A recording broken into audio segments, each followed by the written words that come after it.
Hi sailors and welcome back to a new podcast here on explorenorth.no. I'm your host Jon Antrup. Before we get to today's episode, a little update from me. I've just published a new book called The Art of Hanging by the Hook. Practical advice on how to anchor. You can get it on Amazon, either as a hard copy to have in your bookshelf or on your Kindle. You decide. Just go and buy it and enjoy a more free life where you can have more adventure. Another adventure is the new high latitude sailing course, which I am holding in Bodø, Norway, end of February. We're gonna sail maybe towards Lofoten, maybe south. It's gonna be long nights, maybe some northern lights. Good chance of some rough weather. It's gonna be cold, snow, hopefully. And we're gonna learn more about sailing in the cold stuff. And it's also for those who just want an adventure to see northern Norway wake up again from a long period of total darkness. So check out explorenorth.no, both for the book and for the course. And now on to today's episode. We are returning to the Golden Globe race. I love that race. This time we are talking to Gunnar Christensen. He's an American, now living in Leamington on the south coast of England, pretty much the mecca of sailing. And he is on the run-up for preparing for the Golden Globe 2026, which starts in September. We're talking about how to prepare the boat, how to prepare oneself, aka mental health. We're talking about, sailing. So enjoy this and maybe you will be inspired. I know I definitely was.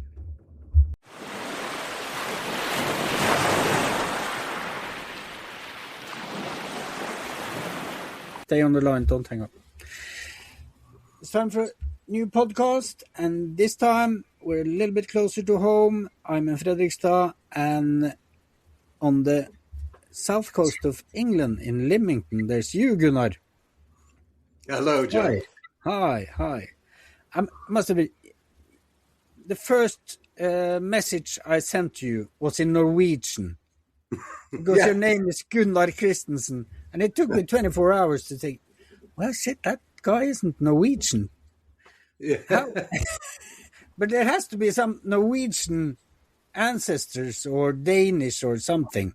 Yeah, exactly. Yeah. So, S-E-N, my last name Christensen. So, I'm not very proud of it, but I am 100% USA origin. But my father's side of the family, they came over from Denmark to the US. So hence the name Gunnar Christensen. So very Scandinavian. Gunnar Christensen. So I wrote the new one in English 24 hours later, so that worked way better because then I got a reply, and that's that's good. Yeah. But Gunnar, you are in Leamington, and it's only 8 months to the start of what I would think is a adventure of lifetime for you. Yeah. Yes. Yeah, that's it. The Golden Globe race. Yep. September 6th from Sable d'Olonne is the start. And really, you have to look at it as August is the prologue, and you need to have everything ready by early August, really, because of the prologue. That's a few weeks before the main start. So, a lot of people, I think, look at this race and they say, it's September. Oh, yeah, you've got time. But for all the competitors involved in the race and even the team members involved, it's tomorrow. So I wake up every day. I not really a moment goes by when I'm not thinking of preparing this boat. So it's a daunting task. And September is tomorrow really, when you're looking at such an adventure as this. It is. But let's move back a little bit first, because you spent pretty much your whole, not your whole life, but your whole professional life on the sea, haven't you? Yeah, it is. It's interesting that it's all I've done, and I grew up like a lot of people, probably how they got into sailing, where you start as a kid in dinghies, and I was fortunate to grow up in New England and summers in Maine, and it's a beautiful place to go sailing in the summer. That is not this time of year, and one thing led to another, where I went to university, but during the summers at university, I was running a racing yacht for Hinckley Yachts off the coast of Maine, and everything just steamrolled. And before you knew it, I ended up, I'm 59 years old, and I've reached my age now where I've said, wow, this is all I've ever done is working on boats. But the catch is, I do mostly enjoy what I do on yachts. I've had some really good runs, and, the key to, I think, life and longevity is do things that you enjoy. And so I've been lucky that way. But it is a job. And one thing I've realized reaching this stage in my life is I've never really done an adventure sailing that's on my own terms. And because I haven't gone to Wall Street and earned a lot of money, I've just done what I've enjoyed, which has been working on yachts, which is hard work, but you're certainly not going to be making a ton of money doing it. The Golden Globe race is an achievable challenge and dream because it's old, slow boats. And I think that's the appeal of it. And it makes it financially viable. So I enjoy that. And it's an adventure. I can finally, at this stage of my life, say, this is what I'm doing.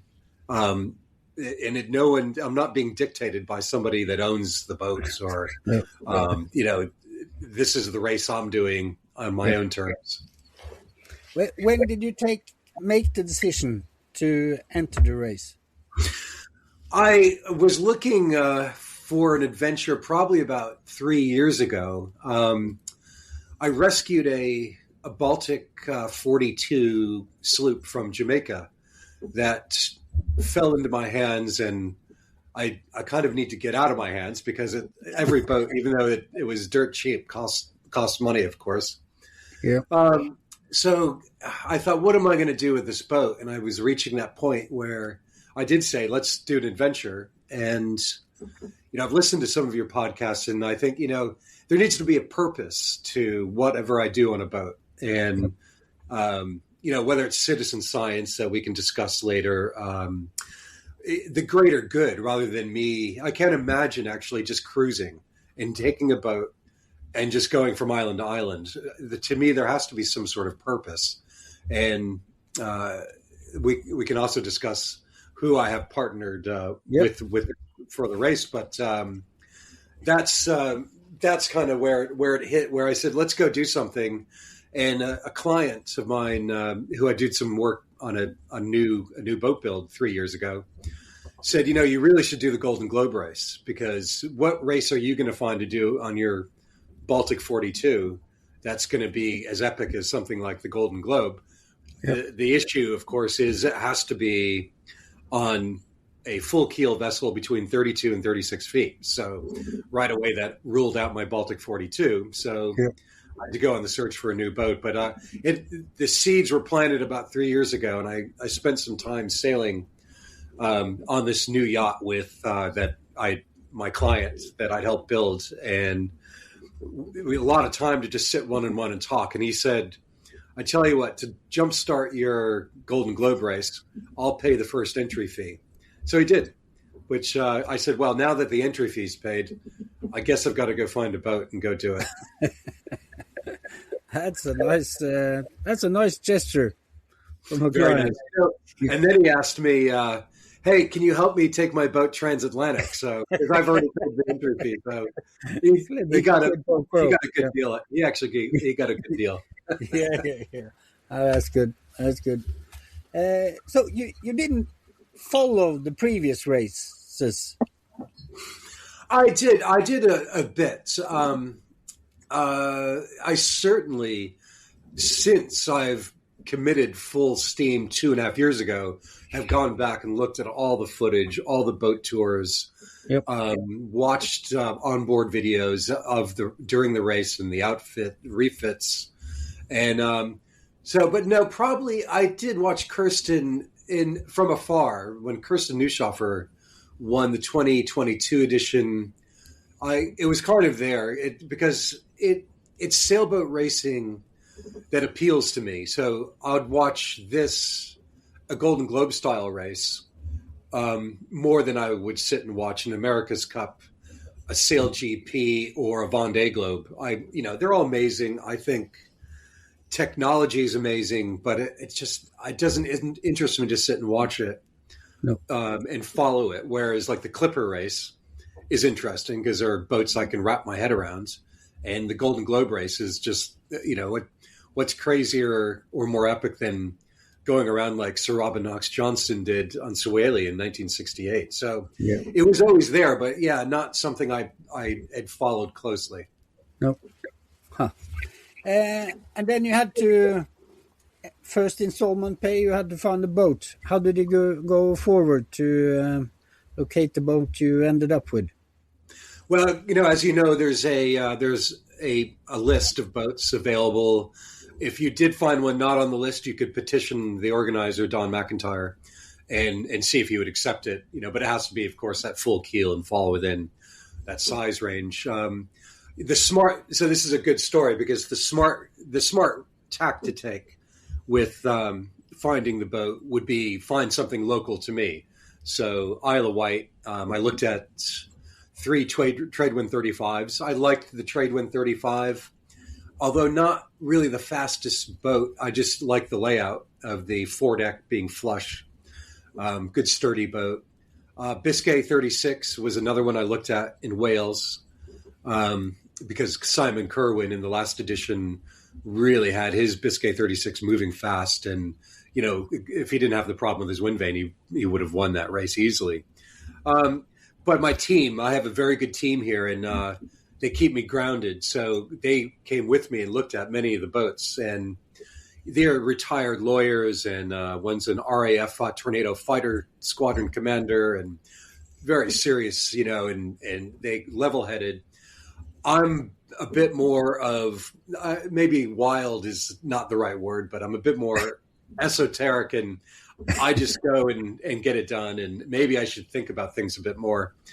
And there's a boat for sale in Trinidad. So I sat down with my team, and it was June of 2024, start of hurricane season. And I said, yep. I found a boat in Trinidad that I really like, a double-ender, Hans Christian 34, Bob Perry design. I think it's a really good boat for the GGR. They said, yeah, we agree, but it's the start of hurricane season. When would you come and get the boat? Go and get the boat. I said, I have a flight booked in 5 days. And they said, you're crazy. And I said, well, hear me out. In my career, I would be called to go fly to Antigua from New England and go get on a boat, and then probably 24 hours later get underway and deliver it 2,000 miles back up to New England. And I went into my mindset. I said, listen, I'm going into this like a yacht delivery, and no, I don't have much time, and it is hurricane season, but it's the start of hurricane season. So if I can find a window, I think it's worth it. And they agreed. So, there's how much planning should go into a large voyage. This voyage would be 4,000 miles, solo, on a boat that I'd never sailed on before. And I'd never sailed solo before. And I flew in, and I spent 5 days in Trinidad. One day I looked at the boat, went back, got organized at the hotel. Day 2, got it onto the dock, cleaned the bird poop off of it. Day 3, I had to do some engine work and get the sails on. And then day 4, I took it out for a sail for an hour, saw everything works.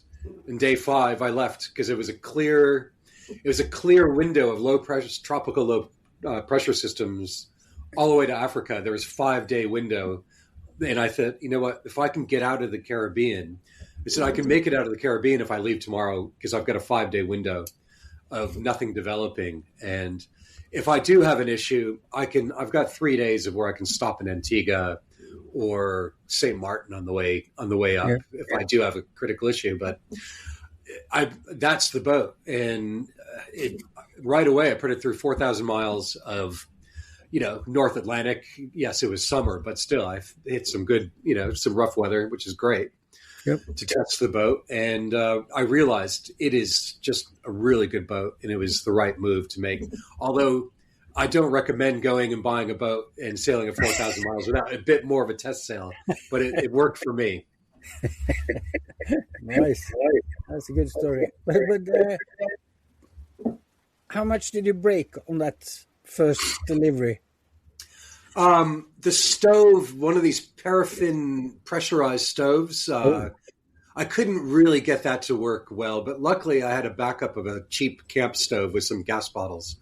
So that broke. I broke a staysail, the becket for the staysail boom, which took me about 5 minutes to fix.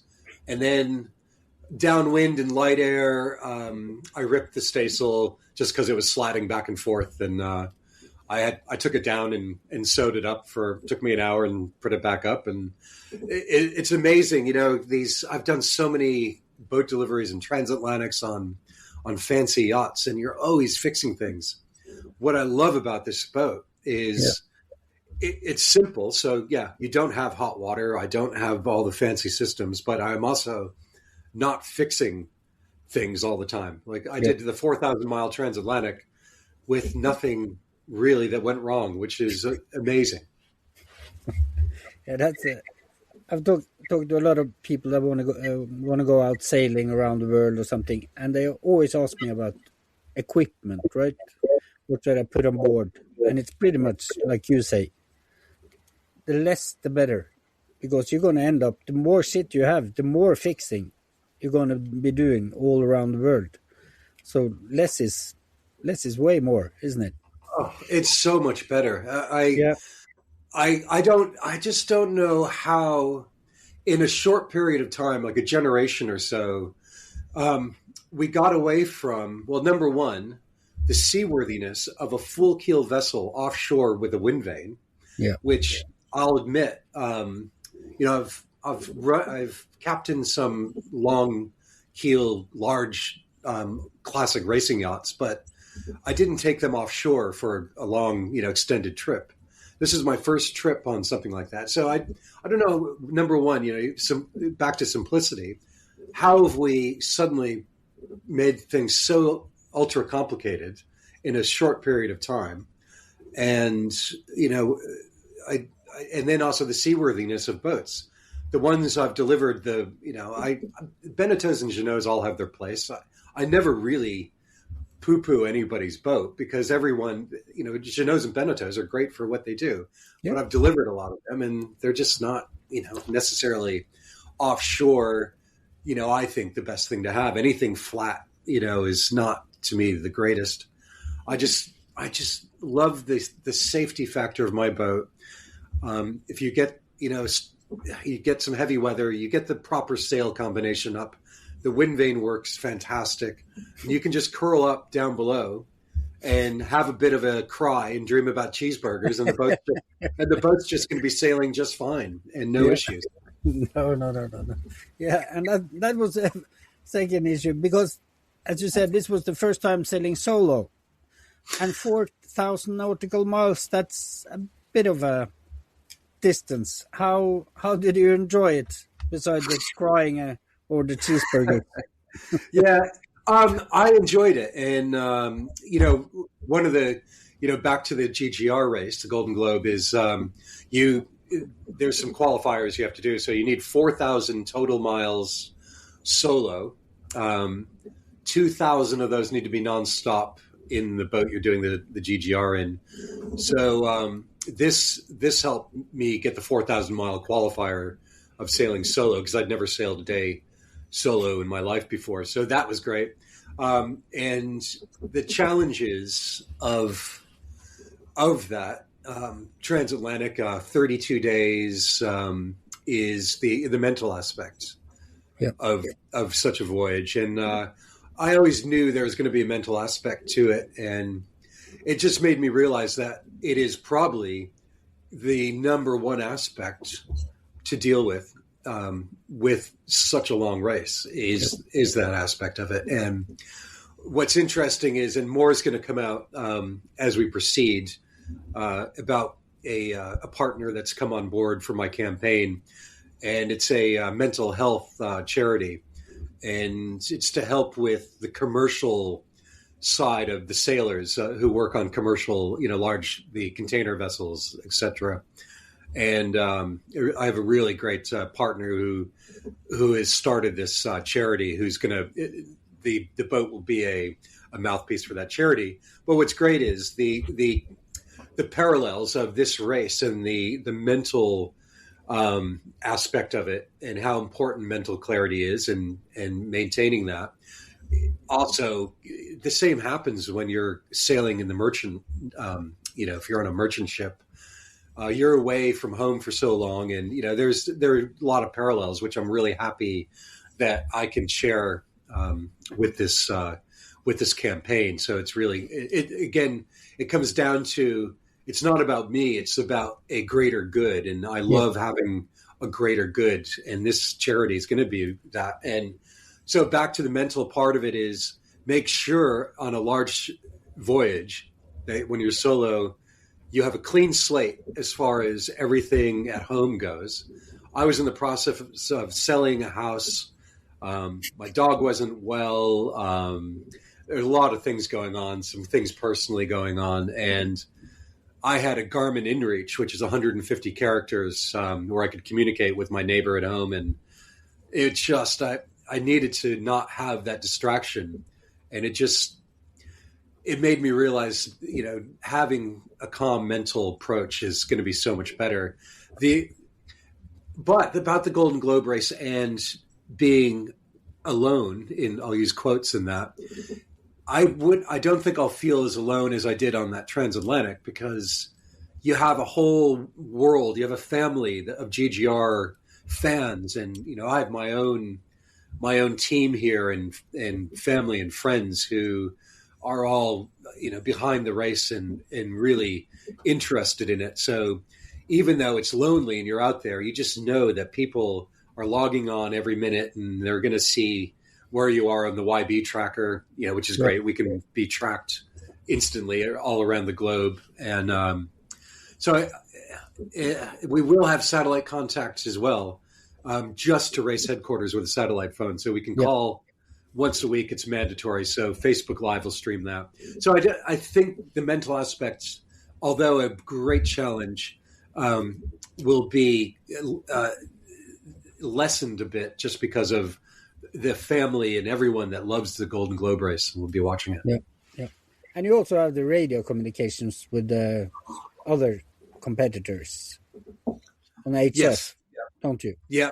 So I was donated in Trinidad when I bought the boat. I was donated a ICOM 710 and tuner, which is great. So I'm not a HF expert, but I've been on plenty of boats where I've used it. So it's going to be something to really make sure I get tuned in correctly with the grounding plate and the install, and then figure out all the frequencies for not only talking to competitors, but to get high seas weather forecast and the weather facts, because of course we're not allowed grid files. So we'll be relying on that. Tapio Lehtinen on the last race is apparently he's a guru when it comes to weather and HF radio. So I'd like to talk with him a little bit about that. Nice. Yep. I think that's really important, because I followed the races, and they all have been, some of the competitors have just said, no, I'm not participating in that, and that's nice. But most of them have a sort of a family, and I think it's important to have someone to talk to. Oh, for sure. That Yeah, I look forward to that, and yeah, so I just don't see why not. And I know that's probably going to be the biggest power draw on my boat. So yeah, I don't want to have an issue with that. I know some no, people have said I'm not using the radio because it uses too much power, but I'm going to make sure that I have enough ways to power the boat yeah, so I can keep, not have any worry about that. yeah. Speaking of setting up the boat, how is that going? Yeah, it's going well. So luckily, my day job has been until this past summer doing refits on boats, building new boats. So I look at how my boat is, having it sailed transatlantic 4,000 miles and sailed it a bit here and there as well since I've had it. It doesn't need a lot, and a lot of people will change so much on the boat, and I just think if it works, don't mess with it. So I'm not really messing with a lot. So that being said, powering the boat is getting the electrical system up and running is going to be a big deal. And I've had a partner come on board, Advanced Yacht Systems, who provided a lot of supplies, air conditioning and water makers and things for other projects I've been involved in. And he also represents Remoran hydro generators. So Right. he was very, very kind to come on board and donate a Remoran. And it's nice to have people like that who, have belief in you and are providing the support. I raced on his yacht for the Fastnet and everything. So it's nice to have that relationship with people.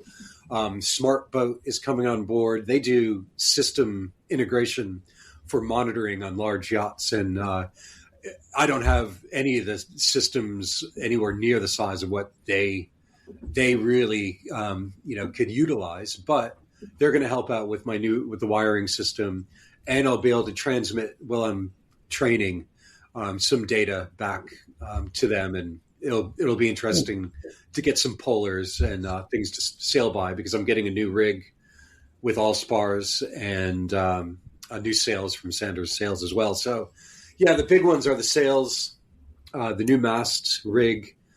That's the big expense right now.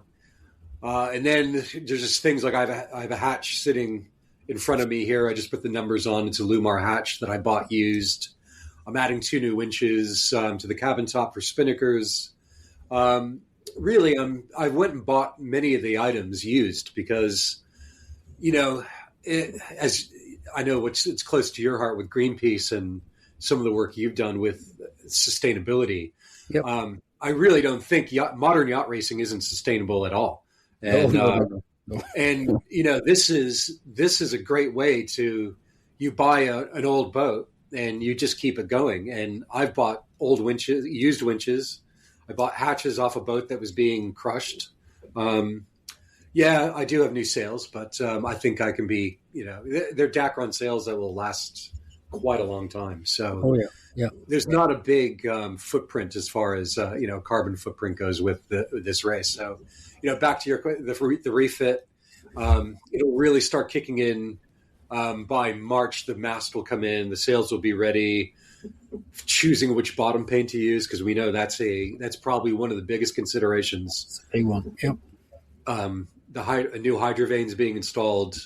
So I'll have 2 wind vanes, et cetera, et cetera. There's a lot to. You're going to have 2 wind vanes mounted? 2 mounted wind vanes is the plan. I'm still figuring out how to mount the hydro vane. So a hydro vane can be mounted off the center line. Yep. And work just fine. My current setup is a Scanmar auto helm, and they stopped making them in the 2000s. It's a monstrous rudder that is a separate rudder just to run the vane. Yeah. And the 4,000 miles plus, going to France and back, it works so well. And it also acts as a perfect emergency rudder if I need to have one. Yep. The only issue is, what if that breaks? Then if I didn't have a hydrovane. And Don McIntyre, I don't think would approve. It's a non-approved design wind vane. So if I have a hydrovane off to the side, rigged and ready to go, he should have no complaint that I also have this Scanmar auto helm that's been on the boat already for a whole transatlantic. Yeah. And I was lucky enough to sit next to Jean-Luc Van de Heide in the Sabdelon skipper get together a month ago. And it was great to sit next to him for 2 hours and pick his brain. And I showed him a photo of this wind vane. And of course, Hydrovane told me all the negatives to it because they wanted to sell me a Hydrovane. And Hydrovanes are great. They're really good. Oh, very good. Yep. Yeah. So Jean-Luc said, I was worried about the rudder being so big on this Scanmar that, he says, I wouldn't look at it like that. I would look at that rudder as maybe added waterline length. He said, if it works, he said, I would consider keeping it because I think I can see why your boat tracks so well in any wind condition with that current setup and the size of that rudder. He says, yes, maybe I would worry about losing it in the Southern Ocean, just like you'd worry about any wind vane, losing it. So I think the answer is I've already budgeted for a hydrovane is to offset the hydrovane. And by having two, you've eliminated a lot of the reasons why people drop out of the Golden Globe race. Yeah. That's interesting because I made a podcast with Mara, the Norwegian girl. Yeah, it was in Norwegian, or else I would have listened to it. Sorry about that. But she's going to have two hydrovanes mounted. So she's she's going for the two version 2. Yeah. Because, that's interesting. Yep. I mean, the skippers most of us talk quite freely amongst each other because it's a family, and I know some probably are tight-lipped about what they're doing, but most are here to help each other. So, I'll have to talk to Mara about her setup. Yeah, she on a Saltram Saga. Yeah, she's got a rounded stern as well. So, that'll be interesting to see what she does for mounts on that. Yeah. That's really cool. But as you say, it is, a good functioning wind vane or two is definitely the way to go. But when you think of your background, because the Golden Globe is pretty much about keeping the boat in one piece and the skipper in one piece. And with your background, that the first thing shouldn't be any problems. I bet you're one of the strongest in the skipper fleet that can actually fix things while sailing with your background. Agreed? Yeah, I think you're right. Not there's so I have a lot of respect for every single skipper that's in there, but there's no denying the fact that my day job has been fixing boats all over the world because as a captain, to me, you're captain 10% of the time on a boat and 90% of the time you're an engineer because you're fixing everything. Yep. So, I think every skipper in the race brings something to the table though. And probably one of my strong points is I like to sail fast. Maybe fast isn't necessarily the word. I like to sail efficiently. So even if I'm cruising, if more sail needs to be put out, I don't just say, I'll do it later. No, more sail gets put out. Yeah. If something can be more efficient, I make sure it's more efficient. So I'm a bit tenacious, a bit like a bulldog. I think when it comes to keeping the boat moving and, where I come from I'm a Yankee, so Yankee ingenuity's, a term. If something's broken, I'll find a way to fix it. So, and I have a bit of optimism as well. You need optimism. to keep things going. So, it probably is one of the stronger points is if something breaks on a boat, I've probably seen it break before, and I probably would have an answer to how to fix it. Yeah. Are you going for the win? I'm going to finish, which means if I'm prepared to survive going around, you have to think you're in for the win. Yep. And you look at my boat, it's probably one of the top 3 or 4 heaviest boats in the fleet. A Saltram Saga is probably around the same weight.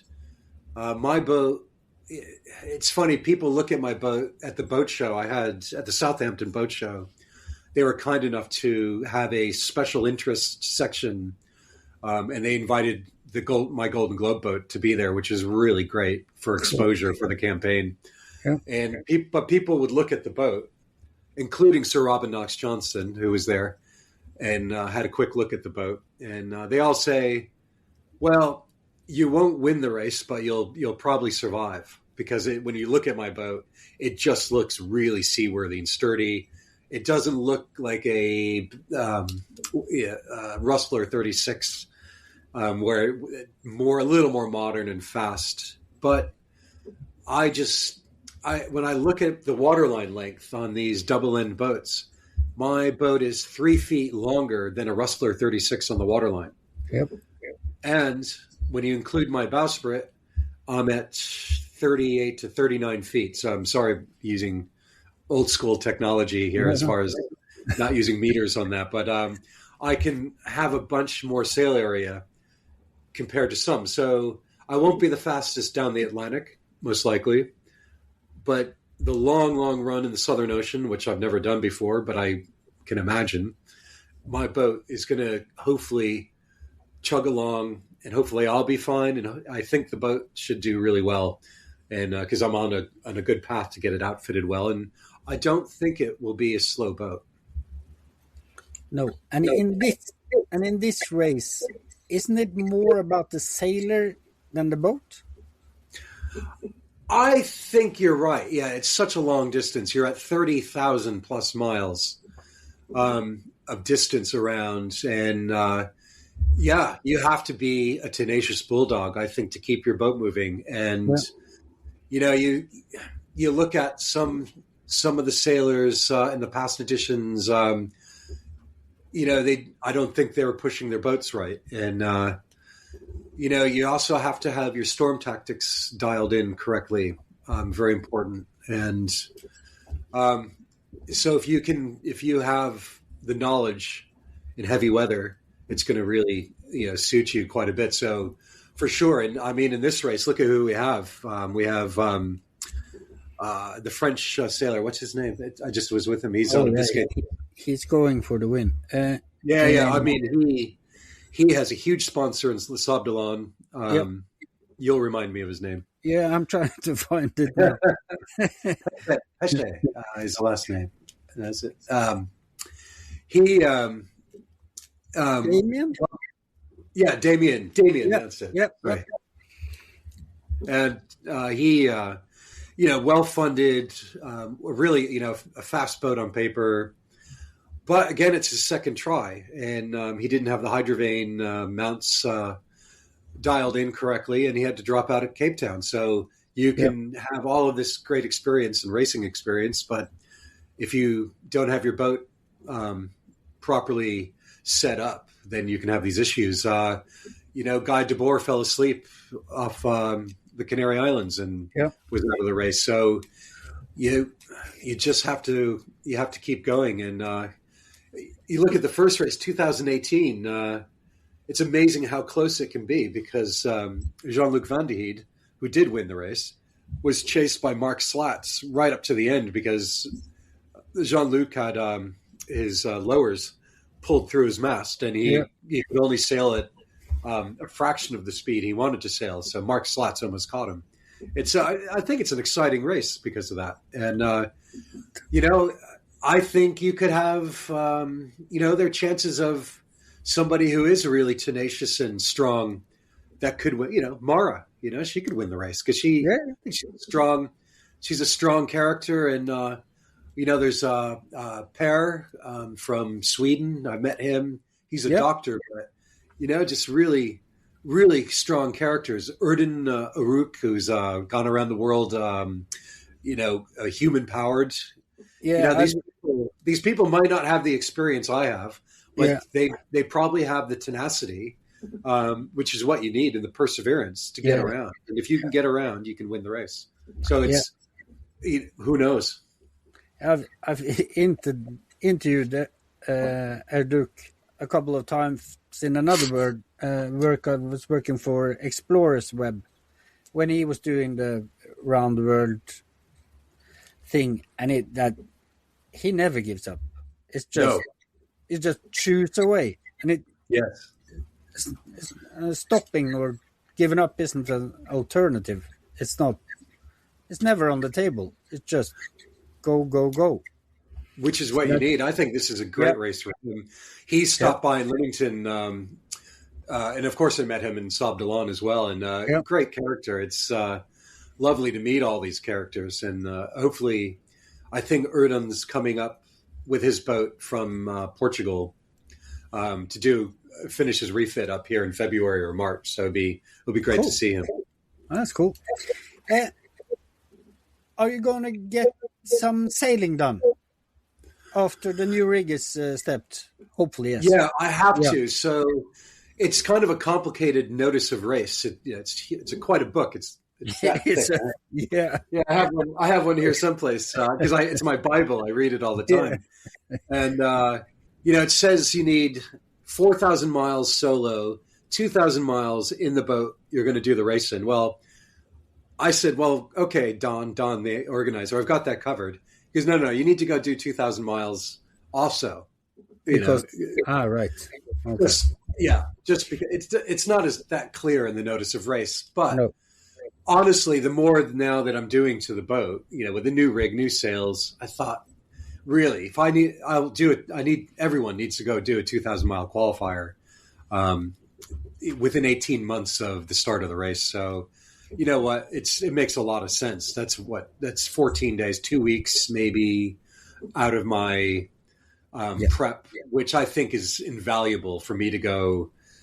It'll probably be in April or May. So as much as I would like to go north, I think I'll be smart and go down towards the Azores and come back on my shakedown. So I will do another. I'll do a few weeks, probably cross channel sails with crew and maybe some partners coming on board, for the charity. Yep. And then when I'm ready, dialed in, I'll go pick my 2,000 mile trip and do it. Probably that'll be in May, because really by June I want to just be working hard, but I want to just be getting the provisioning sorted and the odds and ends that'll need to be done by July. I want to be ready to go. Yep. That's the dream. How long are you planning to keep your day job? I couldn't agree on a price on my salary, so that was in July. So it was perfect, because I said, you know what, we can't agree on what I'm worth. I think I'm worth more. I'm worth more just working on my own boat. So good luck. No, they're great. You know what? I had a great time. Upper management, maybe I didn't see eye to eye, but I just actually visited the yard 2 hours ago. And because the guys who build these southerly yachts they build a great yacht. And I just visited with them, and they're just great people. So, and they're following the whole campaign. So they just gave me some offcuts of marine plywood for my cockpit enclosure. So don't tell upper management. Hopefully they're not listening. I won't. Nice. Sailing with a purpose. What are you going to do with citizen science? I have. We've been speaking with the seakeepers, and They're great. I know you probably know a lot more about them than I do, and they're based in Coral Gables, Florida, where I used to live in Miami ages ago. So I kind of knew of them then, and they came on board the boat during the boat show, and it really was something that I feel strongly about. And I just it was opportunistic. They showed up, and the first person I wanted to get to back was Matt Rutherford and the Matt, the Ocean Research Project. So I actually spoke with Matt 2 years ago, and I said, Matt, let's get your name on the side of the boat. Let's figure out a few things to do. I said, but honestly, it's going to be about having your name on the side of the boat and me talking about your philosophy on high latitude ocean research and how it doesn't have to be done on a all-consuming, large, big research vessel. Yep. And Matt is a bit anti-citizen science. So Matt said, no, you can gain no meaningful data if you're racing around the world. And I thought, I said, Matt, that's the wrong attitude. What I'm here to do is to raise awareness for the Ocean Research Project. Yep. But he's a bit stubborn. I've never met him, but I do enjoy his podcast. And so he didn't get it. So I needed to partner with somebody. So Seakeepers has come on board, and we're still deciding exactly what it's going to be. Is it observational science? Which, yes, of course, it will be some observational science, but which area am I going to focus on for the observational science? The plastics in the ocean is just seeing how much plastic is in the ocean on all the deliveries I do is a huge thing for me. And microplastics, I'm hoping there's a way I can tow periodically in places where maybe they want to get some microscopic plastic studies done. I can do some of that, and also benthic studies with depth. And I need approval to see if I can transmit, or at least not transmit, but store the data that's collected I go. The seabed, mapping of the seabed exactly project. Yeah. But you're not allowed to have a depth sounder, do you? We're allowed a depth sounder. Yes, you are. Yeah. Right. We're not allowed a knot log. That's you have to have the towing thing. Yeah. Depth sounder is mandatory. Nice. Yeah, then you can definitely do that project. Yeah, so that's all part of the having a higher purpose environmentally. So Seakeepers is great because it really, there's so much time. Yes, you're busy because you're doing celestial navigation. Yep. There's a lot to do just to maintain the boat and the navigating, but there's plenty of time to also observe and do studies. So I think to have some sort of regimen where you say, okay, now I need to start doing this, and keeping a scientific log, I think, is going to be fantastic. Yeah. Because I'm just trying to find that. Yeah, go on.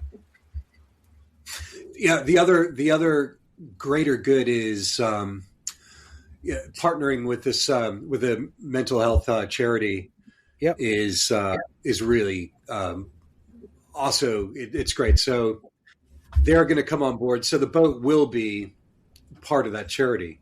So it will become the flagship for this mental health charity, where there's a Danish connection with this, and there'll most likely be trips to Scandinavia when we're done with the race, and I can continue as an ambassador and the face of this charity.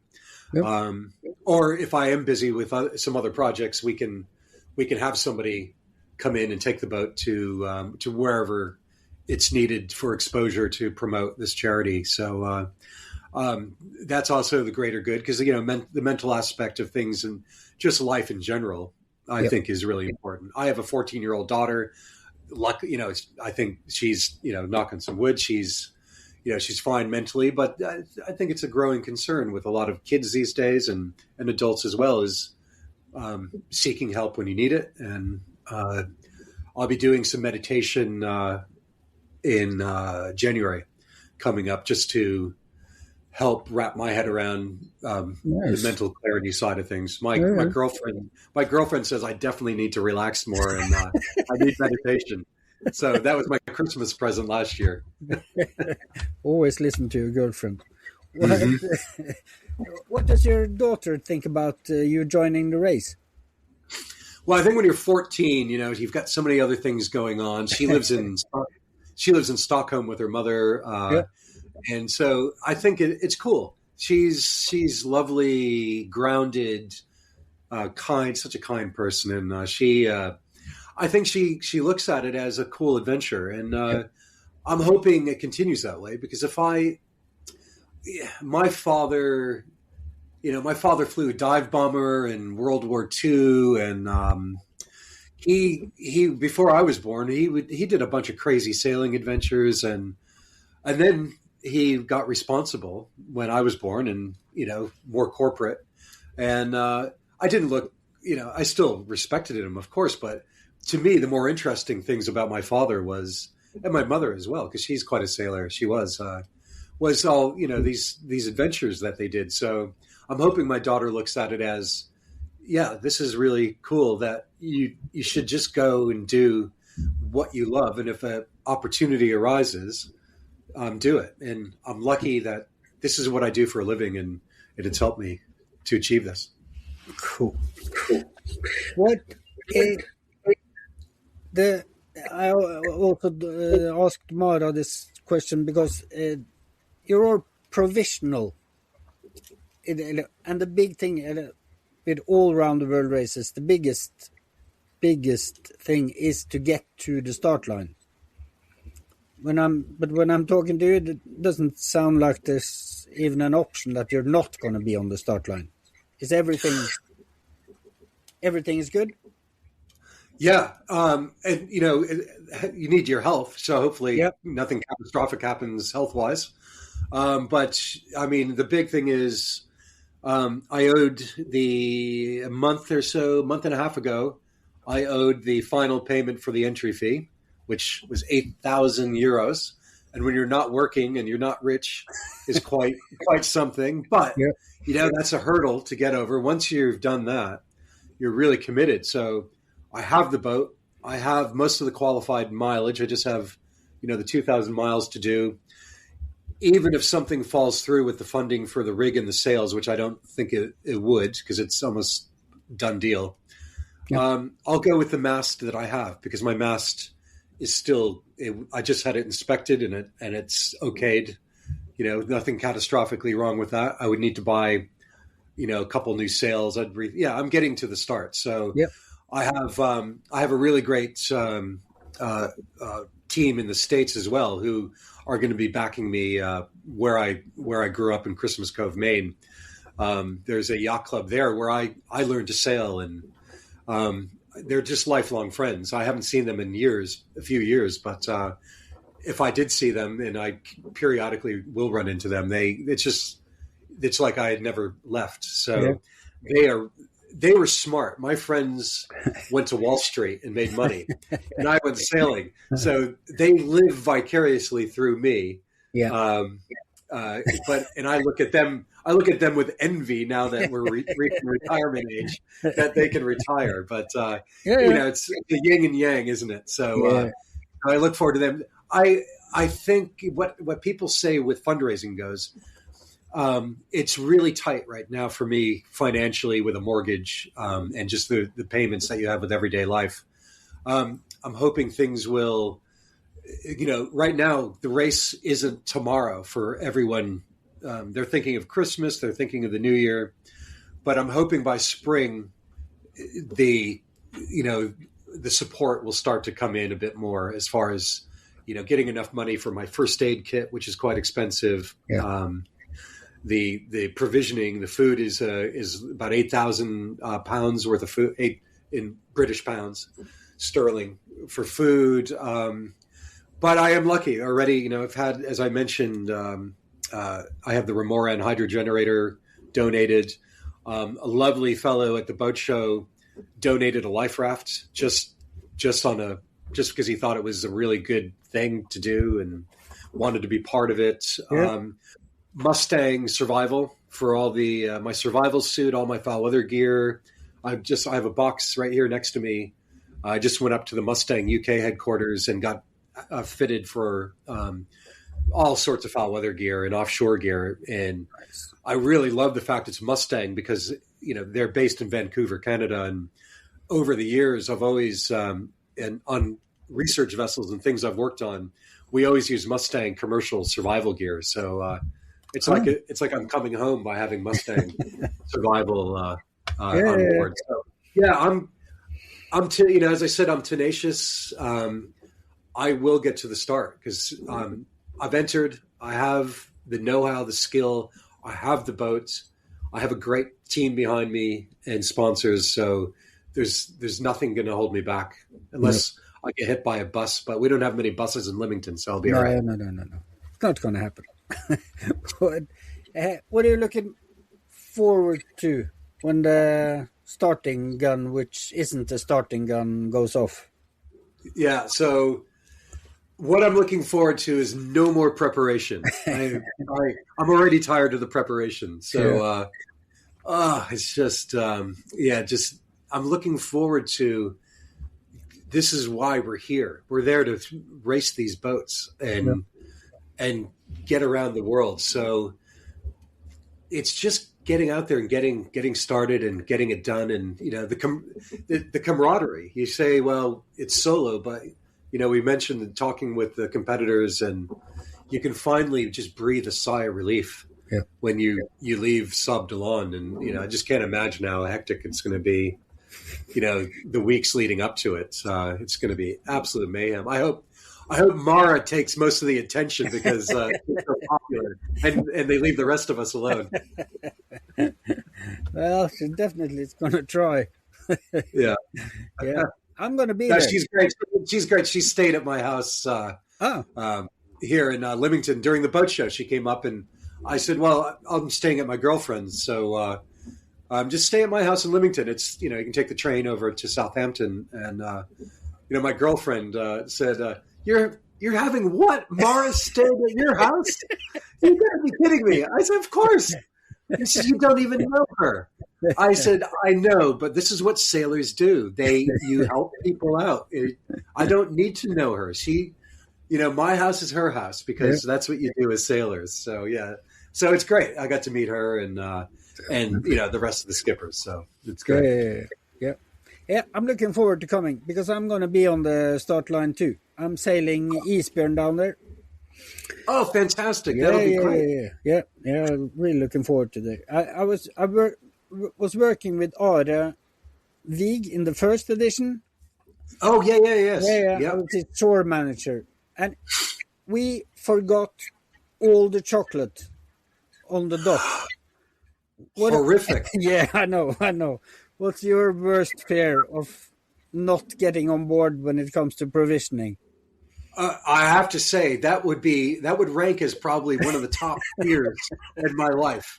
Yeah, is not having the chocolate on board. Yeah. I did a transatlantic last year with again this client, and they know I love chocolate. We all love chocolate, and so his wife, who wasn't doing the trip, provisioned in the Canary Islands, and there's always been chocolate on the boat, so I didn't even think to ask about chocolate.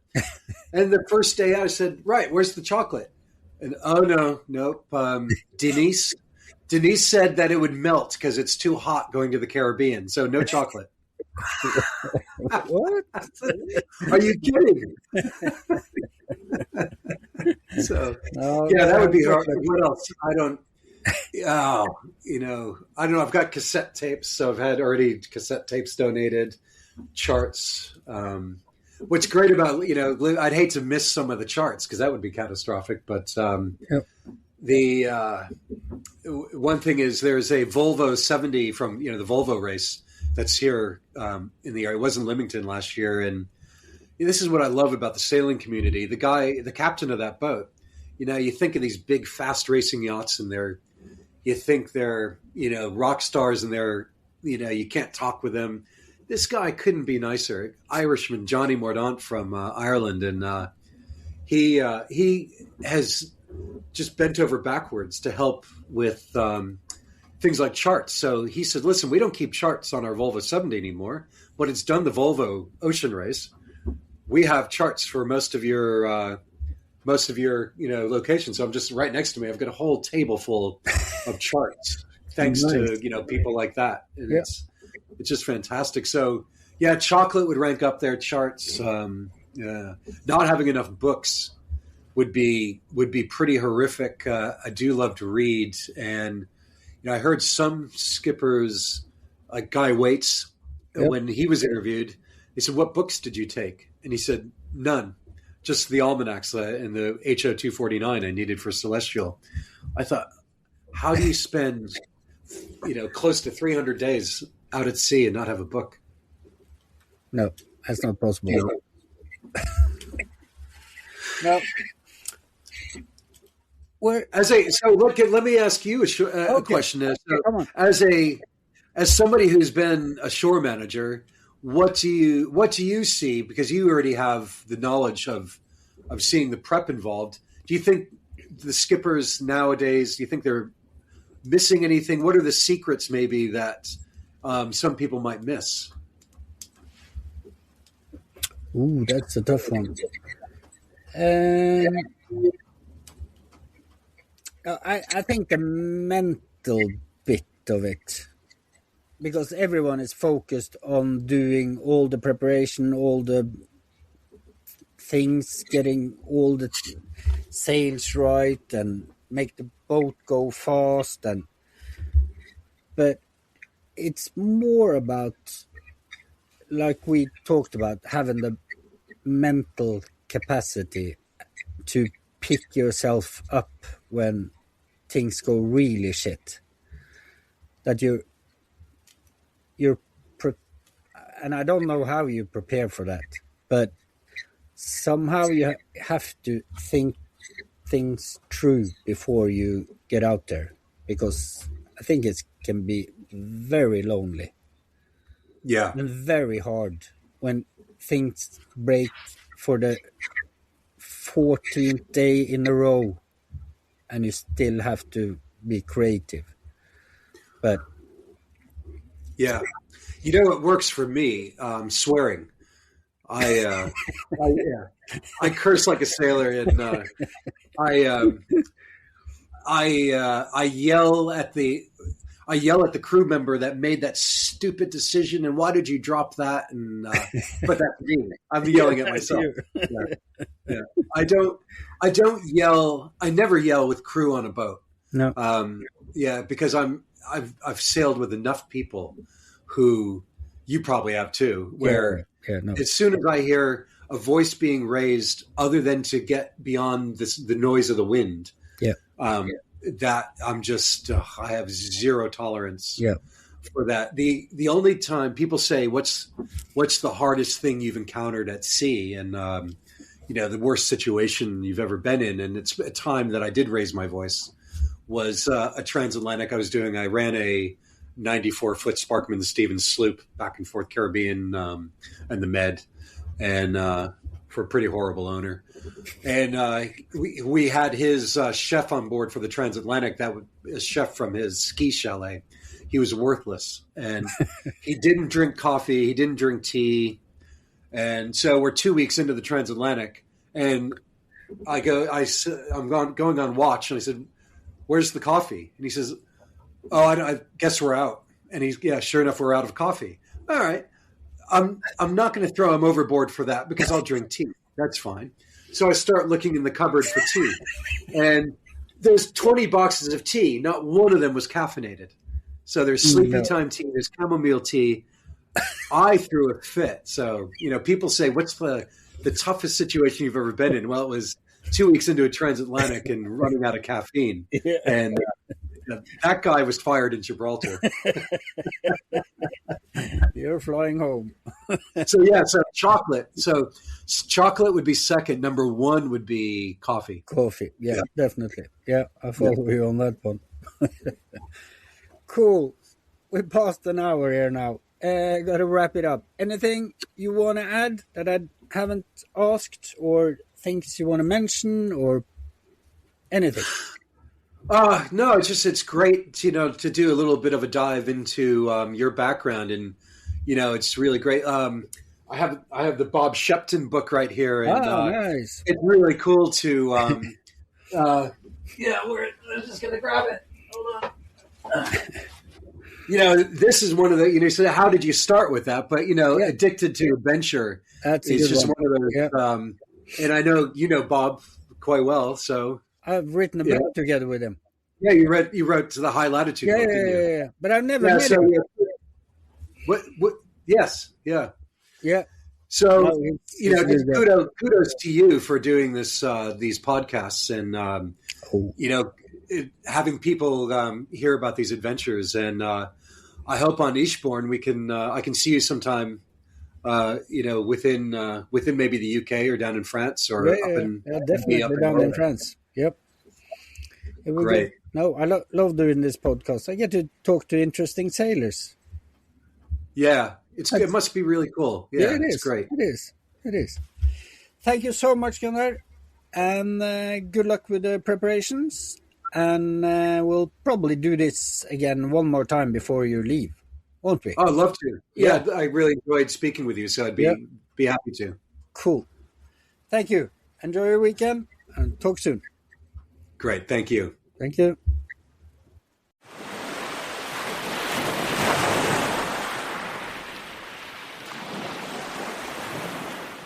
Hi again, sailors, and thank you for listening to this podcast. You will find more podcasts on explorenorth.no, both in Norwegian and in English. If you want to know more about sailing in cold waters, I can highly recommend, without blushing, the book I wrote together with Bob Shepton. It's called, surprise, surprise, High Latitude Sailing, Self-Sufficient Sailing Techniques for Cold Waters and Winter Seasons. It covers pretty much everything you need to know to get out sailing the whole year round and sailing to remote places in the world. You'll find it. You can buy the book on explorenorth.no, on Amazon, or have your bookstore order it. If you're interested in Svalbard, I also wrote Sail to Svalbard. You can buy them at the same places. So please don't hesitate to contact me if you have any questions at all. You'll find me on explorenorth.no. In the meantime, go out sailing.